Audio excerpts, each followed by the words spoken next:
What's up, Sportman family? It's your boy Sporkman, and welcome back to another Market Watch.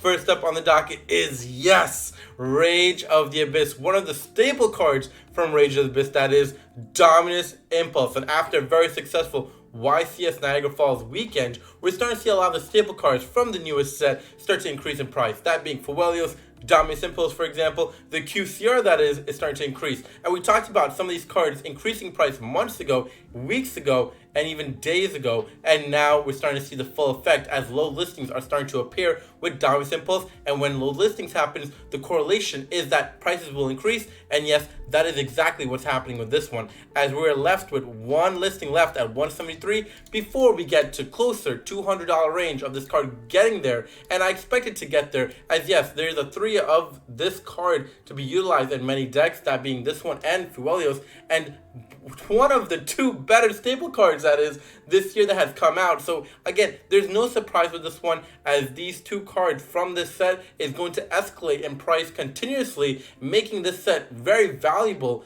and making Rage of the Abyss one of the better sets of the year. And now us looking forward to next year's tins to try to, well, hopefully get these, and the ratios are a little bit better in our favor as well. But with that being said, these are the 2 most expensive cards from the set and probably of the year, and expect the prices, again, like I said, to continue to escalate as people are going to want these types of cards in their decks.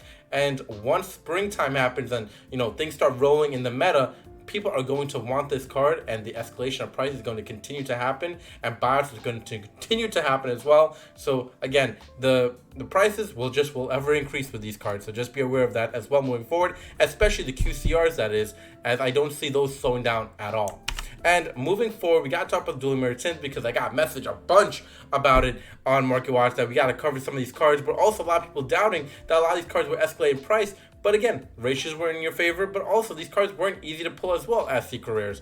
That being Crimson Dragon, as starting to see a little increase in price. Not a lot, but we're starting to see that graph start to go upwards for Crimson Dragon. A lot of these cards you're going to start seeing a little upwards in escalation. Now, we talked about dueling mirror tins possibly going up in price, and there was no surprise with this one, as we talked about it in yesterday's Market Watch. A lot of people were saying, Sporkman, I don't think that's right. I think it was at 190, right? No, look at this, 176, 174. So it did increase by $20, as we can see here. Right, quite clearly, right? So, just want to cover that real quick, as I just want to show proof. But also, we have a lot of other things going for price. Red Eyes Black Dragon is a card that, yes, is going to be more of a collection pickup, not really a meta pickup, but a really cool pickup, that is. A really cool alternate artwork. So, again, really cheap right now, but expect escalation of prices, especially for collectors and those that like, the classics and that like to collect alternate arts. Expect these cards to start going up in price as well, as we've seen it with Dark Magician Girl and Blue Eyes White Dragon as well. And now Bonfire as well is starting to increase in price, as we're starting to see people really needing these cards and realizing that it's not easy to pull. And yes, from a $17 price point, now we're looking at, yes, you've quite seen it, at $24 now. So no surprise again with these cards going up in price. Again, a necessity for a lot of decks, necessity for a lot of people to actually get them and utilize for their deck. Wanted, another great example of a card that people really do need. It was $16 pretty much only a few weeks ago, now escalating to $24. And same with Chaos Angel, it was around $11, yeah, 14. At one point I saw it at $11. Now we're looking at 15, closer to 20 here, as market price is stating that it's going to continue to escalate as well. So keep on the lookout for this one to continue going in price. Emblema Oath. Oh, if I'm saying that wrong, I apologize. But yes, this one is starting to increase in price. We saw this one at $6, $7, not anymore, going closer to the $15 range. So be aware of this one going up in price. And if you've held on to it, now may be time to move on from it, unless you believe it can continue to go further up in price, which, by this graph showing, it is starting to dip a little bit. So be on the lookout for this one dipping. But right now it's on the increase. And right now it's definitely selling at a peak price point at $15 as well. And then this one, I'm not even going to pronounce that name because I'm definitely going to butcher it. But the QCR is starting to increase in price. And why I say increase?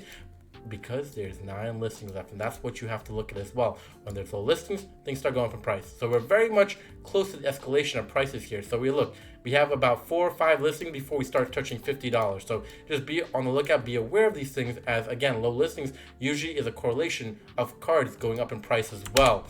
Red Lowe's King Flame Crime. We've talked about this card a few times. It was around $6, $7 for the most part a few weeks ago. Now it's starting to head back up towards $10, so just be aware of this one going up in price. Yeah, just a lot of things to keep in mind moving forward, especially if you have cards laying around.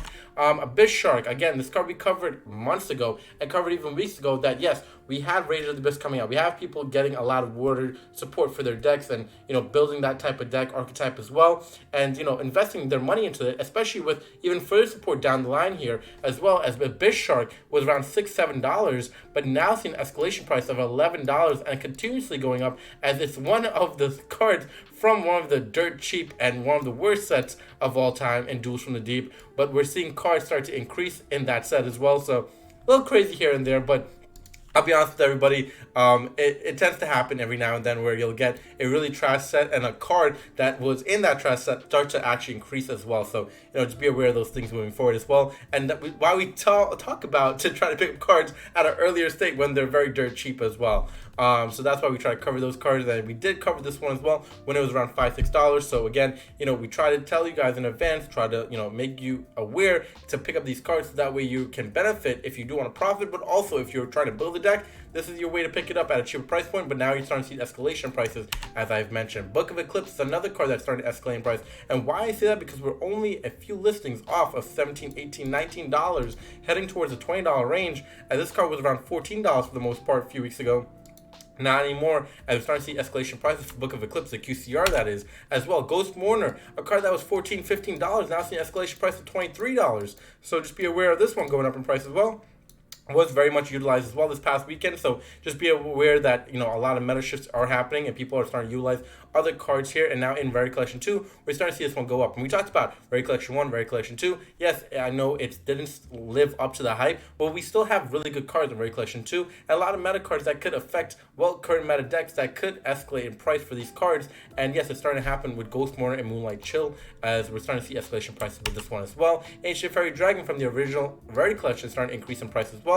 We talked about this card being at $12, $13 not too long ago. Now it's starting to see $24, $25 as it continues to go up, as a lot of people are Signer Dragon fans and, try to add to their collection. But it's also a very, great card as well. As we've talked about in the past, could be seen in a lot of different decks as well. But depending on what you're playing, Ancient Fairy Dragon is very limited in certain things as well, so be aware of that as well. But again, a very good collection pickup if you're trying to collect all the Signer Dragon QCRs, and we're expected for hopefully, and I'm saying hopefully, get the Power Tool Dragon in Bonanza to complete the entire Signer Dragon collection moving forward as well. Artifact Lancey is a card to be on the lookout as well, as this one's starting to increase in price, the QCR that is, from the original Variety Collection as well. So just be aware of that moving forward.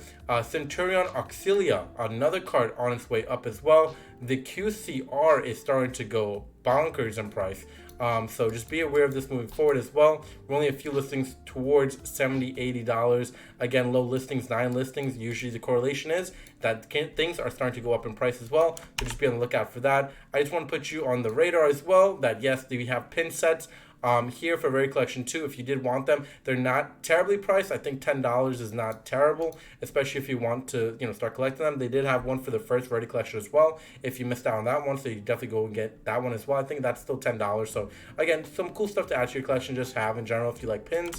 Another thing that is happening this weekend as well is New York Comic-Con. Obviously, there's no online playmat to get this one available. Last time for San Diego Comic-Con, we're available to get online, but New York Comic-Con is never the same regard where we can get it online. So if you know a friend, if you know someone that can get it for you at $30 at the actual con, I would definitely hit that person up. But if not, you're definitely gonna have to pay an arm and a leg, as people are starting to buy towards the $70 range. As this is a really cool one, especially with Zane, and you have the Cyber End Dragon in the background. So again, really cool overall design. I did appreciate Konami and Yu-Gi-Oh in general, and these Comic-Cons just really having amazing designs overall these past few years. Both New York Comic-Con and San Diego Comic-Con just, really doing a great job in terms of art design. And then last thing I want to cover on Market Watch is that Yu-Gi-Oh! Core Century Bonanza is back up on Game Nerds. It was sold out as of last week, but it has now been back up in stock again for pre-order. So if you're trying to get this one for the cheapest price, and this is the cheapest price I've seen out of any single site, at $87.47,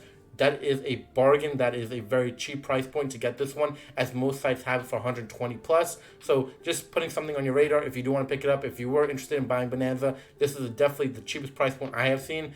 But that's about it for Market Watch. I hope you guys enjoyed. Please let me know if anything that I've missed, anything I should cover. But I hope you guys, like I said, enjoyed. Please subscribe and comment. And from yours truly, Sparkman. I'll see you next one. Peace out, YouTube.